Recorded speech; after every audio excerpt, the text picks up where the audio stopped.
வணக்கம் நண்பர்களே. ஒரு மனிதனை உலகமே திரும்பி பார்க்க வைக்கக்கூடிய ஆற்றல் எது தெரியுமா? அவனுடைய செல்வம் அல்ல, அழகு அல்ல. அவன் பேசும் சொற்கள் தான். ஒரு சொல்லால் ஒரு ராஜ்யத்தையே வெல்ல முடியும். அதே ஒரு சொல்லால் ஒரு போரையே உருவாக்க முடியும். ஆனால் இன்றும் நம்மில் பலருக்கு இருக்கும் மிகப்பெரிய பயம், 10 பேருக்கு முன்னாடி எப்படி பேசுவது? நாம் பேசுவதை மற்றவர்கள் ரசிப்பார்களா? அல்லது நம்மை பார்த்து சிரிப்பார்களா? உங்களுடைய இந்த பயத்தை போக்கி உங்களை ஒரு மிகச்சிறந்த பேச்சாளராக மாற்றப் போகிறது இந்த பதிவு. சுமார் 2300 ஆண்டுகளுக்கு முன்பே ஒரு சாதாரண மாணவனை இந்தியாவின் மிகப்பெரிய பேரரசராக மாற்றிய மாபெரும் அறிஞர் ஆச்சாரியா சாணக்கியர். மௌரிய சாம்ராஜ்யத்தை உருவாக்கிய அந்த புத்திசாலி மனிதர், மனிதர்களின் இயல்பை மிக துல்லியமாக கணித்தவர். அவர் தனது சாணக்கிய நீதியில் ஒரு மனிதன் மற்றவர்களுடன் எப்படி பேச வேண்டும், எந்த இடத்தில் அமைதியாக இருக்க வேண்டும், நம்முடைய சொற்கள் எப்படி ஒரு ஆயுதம் போல செயல்பட வேண்டும் என்பதை பற்றி 7 அற்புதமான விதிகளை சொல்லியிருக்கிறார். இந்த விதிகளை நீங்கள் கற்றுக்கொண்டால் உங்கள் அலுவலகமாக இருக்கட்டும், நண்பர்கள் வட்டமாக இருக்கட்டும், அல்லது மேடையாக இருக்கட்டும், நீங்கள் பேசத் தொடங்கினால் இந்த உலகமே நிசப்தமாகி உங்கள் பேச்சை கேட்கும். இன்றைய காலகட்டத்தில் கம்யூனிகேஷன் ஸ்கில்ஸ், தகவல் தொடர்பு திறன் என்பது வெறும் படிப்பு சம்பந்தப்பட்டது மட்டுமல்ல, அது உங்கள் வெற்றியை தீர்மானிக்கும் ஒரு சக்தி. பல திறமைகள் இருந்தும் சரியாக பேசத் தெரியாத காரணத்தால் பலருக்கு பதவி உயர்வு கிடைப்பதில்லை. பல உறவுகள் முறிந்து போகின்றன. சொல்லுக்கு ஒரு சுவை உண்டு. அந்த சொல்லே ஒரு கலை உண்டு. வெறும் பேச்சல்ல இது, வாழ்க்கையை மாற்றும் வீச்சு. சாணக்கியரின் இந்த 7 விதிகள் தெரிந்தால் உங்கள் சொல்லுக்கு கிடைக்கும் ராஜா மரியாதை. குறிப்பாக அந்த 7வது விதி, அதுதான் இந்த வீடியோவின் மாஸ்டர் கீ. அதை தவறவிட்டால் நீங்கள் இழந்தது ஒரு பெரிய பொக்கிஷமாக இருக்கும். அமைதி காப்போம், அறிவை பெருக்குவோம், நேரத்தை வீணாக்காமல் நிமிர்ந்து உட்காருங்கள். சாணக்கியரின் சரித்திர பாடங்கள் இதோ உங்கள் முன்னே. வாருங்கள், வீடியோவிற்குள் போகலாம். விதி 1: முதலில் கேளுங்கள், பிறகு பேசுங்கள். நண்பர்களே, என் 10 ஆண்டுகால அனுபவத்தில் நான் கண்டறிந்த ஒரு வியக்கத்தக்க உண்மை என்ன தெரியுமா? மிகச்சிறந்த பேச்சாளராக உருவாவதை விட மிகச்சிறந்த கேட்பாளராக இருப்பதுதான் உலகிலேயே கடினமான காரியம். சாணக்கியர் ஒருமுறை சொன்னார், எப்போது பேச வேண்டும் என்பதை விட எப்போது அமைதியாக இருந்து கவனிக்க வேண்டும் என்று எவனுக்கு தெரிகிறதோ அவன் உலகையே ஆள்வான். இயற்கை நமக்கு 2 காதுகளையும் ஒரு வாயையும் கொடுத்திருப்பதே நாம் குறைவாக பேசி அதிகமாக கவனிக்க வேண்டும் என்பதற்காகத்தான். நீங்கள் பேசிக்கொண்டே இருந்தால் உங்களுக்கு தெரிந்ததையே மீண்டும் மீண்டும் சொல்வீர்கள். ஆனால் நீங்கள் கவனித்தால் மட்டுமே புதிய ரகசியங்களை கற்க முடியும். ஒரு மனிதனுக்கு தன்னை பற்றி பேசுவதுதான் பிடிக்கும். எனவே நீங்கள் கூர்ந்து கவனிக்கும் போது அவர் மனதின் ரிமோட் கண்ட்ரோல் உங்கள் கைக்கு வந்துவிடும். அவர் பேசி முடிக்கும் போது அவருடைய பலம், பலவீனம் மற்றும் அவர் எதை உங்களிடம் மறைக்கிறார் என்பது வரை அத்தனையும் அம்பலமாகிவிடும். சும்மா காதால் கேட்பது கவனித்தல் அல்ல. பேசுகிறவரின் கண்களை பார்த்து அவ்வப்போது தலை அசைத்து அவர் பேசி முடிக்கும் வரை உங்கள் பதிலை மனதிற்குள் தயார் செய்யாமல் முழுமையாக அவர் உலகிற்குள் நுழைவதே ஆக்டிவ் லிஸ்டனிங். எதிராளி பேசி முடித்ததும் ஒரு 2 வினாடி நிசப்த இடைவெளி விடுங்கள். அந்த மௌனம் நீங்கள் யோசித்து பேசுபவர் என்ற பிரம்மாண்ட பிம்பத்தை உருவாக்கும். அதன் பிறகு நீங்கள் பேசும் ஒவ்வொரு சொல்லும் வெறும் வார்த்தையாக இருக்காது. அது இலக்கை துல்லியமாக தாக்கும் சாணக்கியரின் அம்பு போல செயல்படும்.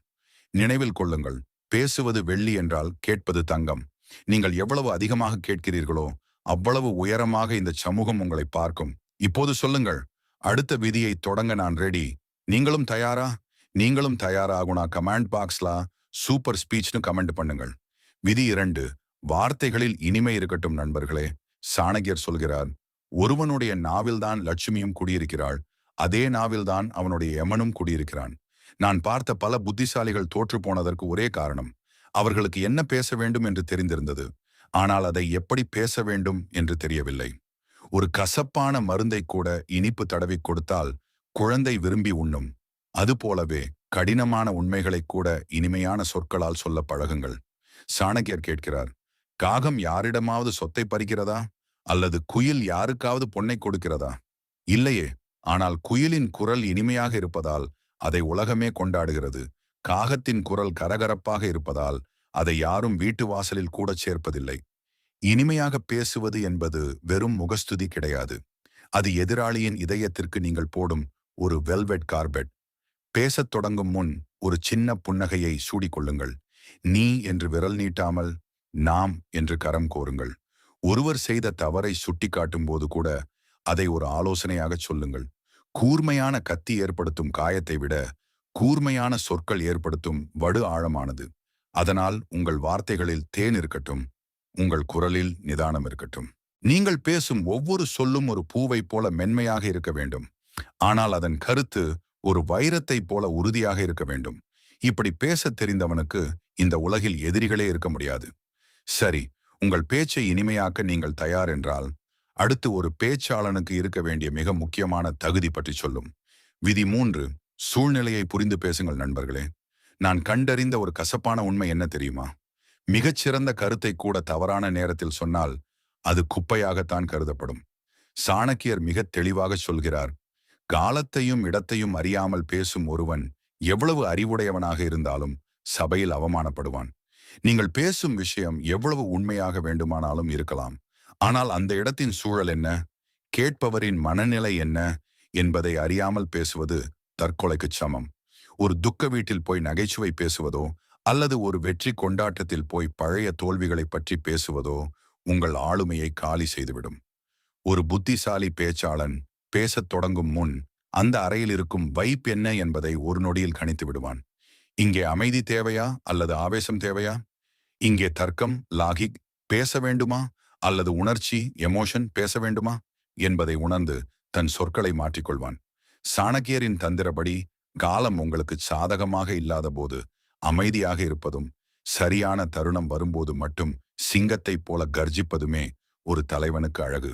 நினைவில் கொள்ளுங்கள், ஒரு வைரத்தை எங்கே வைக்க வேண்டும் என்று தெரியாமல் சாக்கடையில் வைத்தால் அதற்கு மதிப்பு கிடையாது.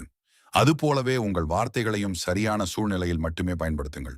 இடமறிந்து பேசுபவனே எல்லா இடத்திலும் மதிக்கப்படுவான். சரி, இந்த சூழ்நிலை விதியை புரிந்து கொண்டீர்கள் என்றால், அடுத்து உங்கள் பேச்சில் இருக்க வேண்டிய உண்மை மற்றும் நம்பகத்தன்மை பற்றி பேசும். விதி 4. சுருக்கமாக பேசுங்கள். நண்பர்களே, அதிகமாக பேசுபவன் அறிவை காட்ட முயல்கிறான்.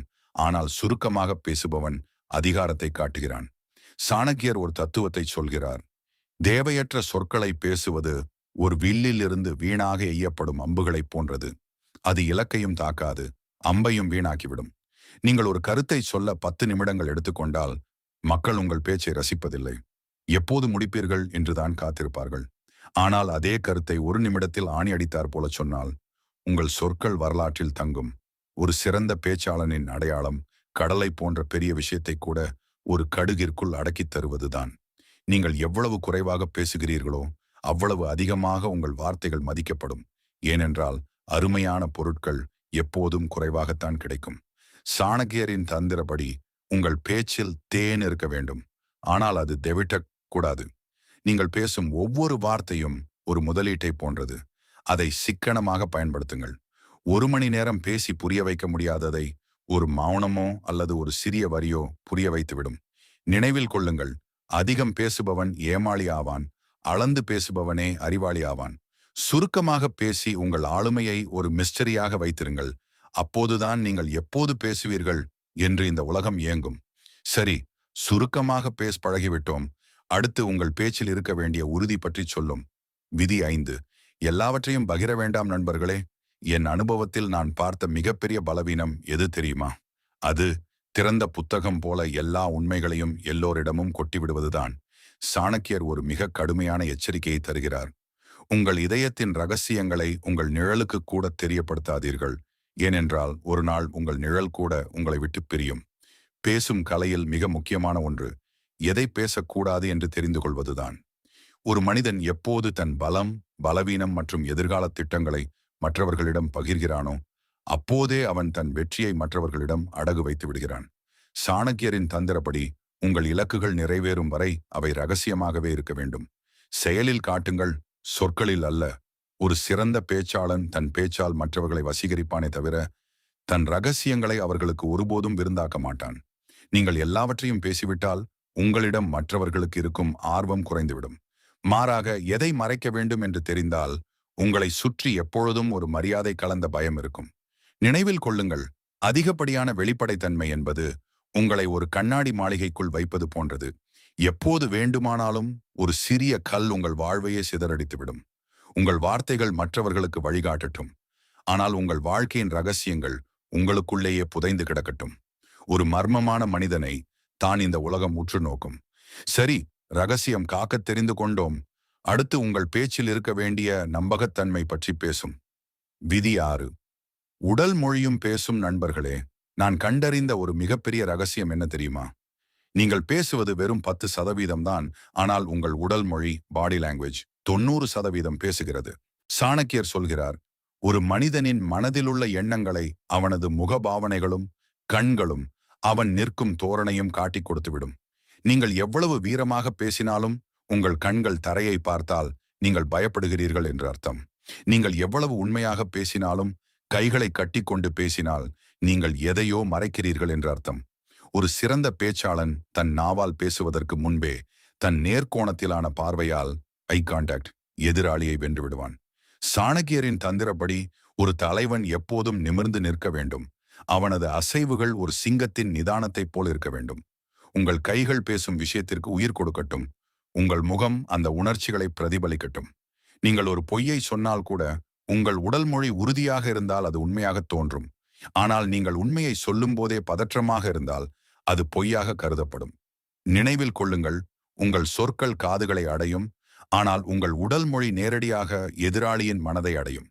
ஒரு பேச்சாளனாக உங்களை மற்றவர்கள் நம்ப வேண்டும் என்றால் உங்கள் பேச்சும் உங்கள் பாவனையும் ஒரே நேர்கோட்டில் இருக்க வேண்டும். சரி, உடல் மொழியால் உலகை வெல்லத் தயார் என்றால் அடுத்து இந்த வீடியோவின் மிக முக்கியமான நிமிடம் உங்கள் வாழ்க்கையையே மாற்றப்போகும். விதி 7. கேள்வி கேட்கும் திறனை வளர்த்துக் கொள்ளுங்கள். நண்பர்களே, நாம் இறுதி கட்டத்திற்கு வந்துவிட்டோம்.